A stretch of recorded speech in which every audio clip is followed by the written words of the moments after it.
નમસ્કાર। આજની પત્રકાર પરિષદમાં તમામ પત્રકારોનું હાર્દિક સ્વાગત છે। છેલ્લા 10 કલાકથી 8-10 કલાકથી નમસ્કાર।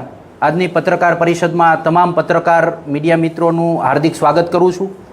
મેડિકલ, ડેન્ટલ, આયુર્વેદિકના એન્ટ્રન્સ માટે જે નીટની પરીક્ષા લેવામાં આવી હતી 3 મેના રોજ, એ આજે રદ કરી દેવામાં આવી છે। ગુજરાતભરમાંથી લગભગ 85,000 વિદ્યાર્થીઓએ આ પરીક્ષા આપી હતી અને સમગ્ર ભારતભરની અંદર 23 લાખ કરતાં વધુ વિદ્યાર્થીઓએ આ પરીક્ષા આપી હતી। એમના આજે સપના તૂટ્યા છે। આ 23 લાખ વિદ્યાર્થીઓના સપના નહીં, પરંતુ 23 લાખ કરતાં વધારે પરિવારોના સપના આજે તૂટ્યા છે।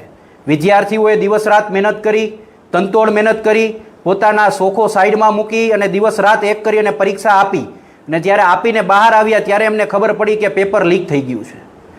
એમને એમ મહેનત કરવામાં પરિવારે પણ ખૂબ મોટો ફાળો આપ્યો, ખૂબ મોટી કમાણી એમના દાવ પર લગાવી દીધી, વિદ્યાર્થીઓને ખૂબ મોટા ખર્ચા કરીને ભણાવ્યા, અને આ બધું કરવા છતાં પણ સરકારના પાપે અને ભ્રષ્ટ ભારતીય જનતા પાર્ટીના સરકારના પાપે આજે આ દિવસ જોવાનો વારો આવ્યો છે।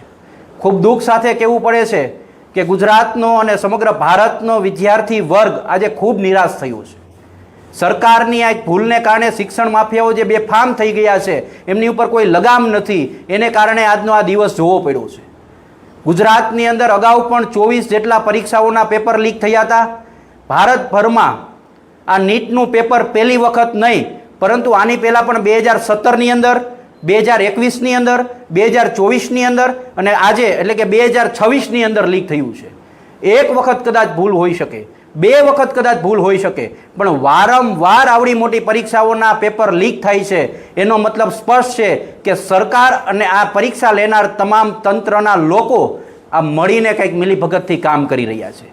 ત્યારે સમગ્ર વિદ્યાર્થી વતી આમ આદમી પાર્ટી આ સરકાર સામે માંગ રાખી રહી છે કે પ્રધાનમંત્રી ગુજરાત અને ભારતભરના તમામ વિદ્યાર્થીઓની માફી માગે, પ્રધાનમંત્રી આદેશ કરે કે આ પેપર લીક કૌભાંડમાં જેટલા પણ લોકો સામેલ છે એ તમામ લોકોની જાહેરમાં સરઘસ કાઢવામાં આવે અને પ્રધાનમંત્રી આજે રાજીનામું આપે, એવી આમ આદમી પાર્ટી સ્પષ્ટપણે માંગ કરી રહી છે।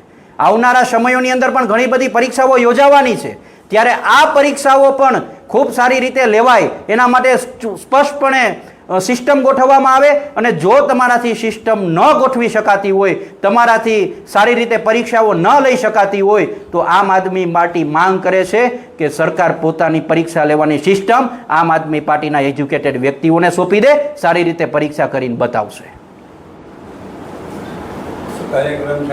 કોઈ નિર્ણય લેવામાં નહીં આવે અને સરકાર સુધી વિદ્યાર્થીઓના હિતમાં નિર્ણય લેવામાં નહીં આવે ત્યાં સુધી આમ આદમી પાર્ટી હરેક જિલ્લે કાર્યક્રમ આપશે, રોડ ઉપર ઉતરશે। અને હું તો એવાન કરું છું ગુજરાતભરના વિદ્યાર્થીઓને પોતાના હક માટે બોલજો, પોતાનો હક માગજો, પોતાનો હક માગશો નહીં તો પછતાશો। અને આ સરકાર સામે આપણે સૌએ અવાજ ઉઠાવવો જોશે, કારણ કે અન્યાય છે, એ આ અન્યાય આપણી હારે જે થયો છે એ આપણા પાપે નથી થયો, વિદ્યાર્થીઓના પોતાના પાપે નથી થયો, પણ સરકાર અને સરકારી તંત્ર સાથે આ જે સિસ્ટમ સાથે જોડાયેલા ભ્રષ્ટ લોકો છે એને લીધે થયો છે।